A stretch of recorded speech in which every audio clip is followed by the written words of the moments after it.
I am not scandalized by tampering, but the legal proceedings have been heating up behind closed doors, and information keeps shaking loose. For instance, back in 2017, this is months after the Clippers hired the assistant GM and allegedly assigned him to recruit Kawhi Leonard through Randy Shelton. Shelton also filed some paperwork of his own. Limited liability company name, KL2 Performance LLC.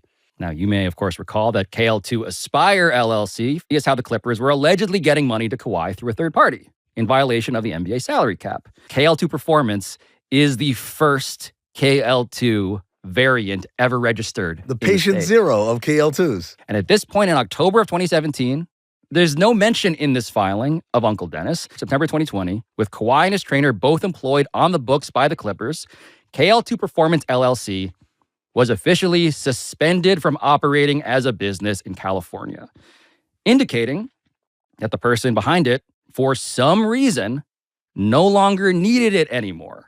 This is a fully executed copy of the 3-year contract Randy Shelton, Kawhi's trainer, had signed with the Clippers to remain their full-time assistant performance coach. This is 2021. But Randy Shelton's equivalent, who is also receiving every legal notice, is who? If to employee Randy Shelton with a copy to Dennis Robertson. Could you please keep reading from Randy Shelton's lawsuit? Allegedly, Uncle Dennis threatened to fire Kawhi's personal trainer from his job with the Clippers if the trainer didn't pay Uncle Dennis the agent fee. The kickback, yep. 10% of the salary in his employment contract. This would be weird, if only because Uncle Dennis did not work for the Clippers and supposedly does not dictate what they do with these shady side deals because they all know the rules. Yes, we all know the rules. What I am told reliably by sources close to this situation is that the Clippers were not only totally aware of this arrangement, allegedly, they agreed to this practice as a way of getting more money to Uncle Dennis directly. It ain't nothing. That is a shocking amount to get paid. It was a 3-year deal, $225, $230, $235, but take to 10% out. This is a month before Kawhi signed his first extension with the Clippers. Randy Shelton signs it 11/11/2021. Lawrence Frank signs it the next day, 11/12/2021. 11 days before Uncle Dennis Robertson filed new paperwork for a new organization, which was, according to Team Ballmer, again, totally independent of the Clippers. KL2 Aspire LLC. File date, November 22nd, 2021. Just to quote former Clippers general manager Michael Winger, how many f***ing side deals do we have with Kawhi Leonard? Well, I told you that KL2 Performance LLC was suspended by the California Secretary of State in 2020, sat dormant for several years, neatly matching the timeline of Randy Shelton getting paid on the books by the Clippers. Hasta la vista, baby. Except just a few months after the Clippers finally terminated Shelton, on September 27, 2023, KL2 Performance LLC was revived. I'll be back. A filing that named for the first time as its new manager, David who? Dennis Robertson, Pablo.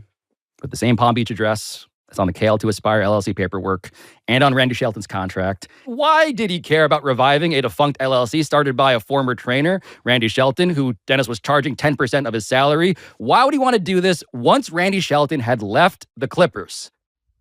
Just asking questions. By the end of September 2023, I am told, Aspiration's relationship with the Clippers was finally, officially terminated. This was later now than the team wanted to admit, and by then, there was a full-on federal investigation, ultimately involving the FBI, the Department of Justice, the Commodity Futures Trading Commission, the SEC. All of that was underway now, looking into Joe Sandberg and Aspiration for months. Meanwhile, a few months later, Kawhi Leonard signs 3-year, $153 million extension with Clippers. Sounds like a lot of money. It is. It is not quite what the maximum allowable salary for him would have been at the time. $9 million below. Which is interesting. Why would Kawhi Leonard leave money on the table in a way that is totally antithetical to his entire ethos, all of which raises this question about what happened, once the Clippers finally terminated the Aspiration deal.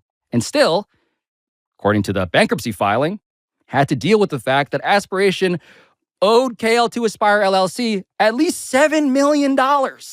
In the days before the Clippers announced Kawhi's submax extension on January 10th, 2024, a few new LLCs were born.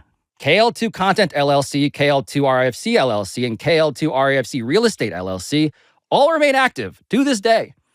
And you'll be surely shocked to learn that the person who is listed as their manager on all these filings is a certain relative. It starts with uncle and ends with... Come with me if you want to live.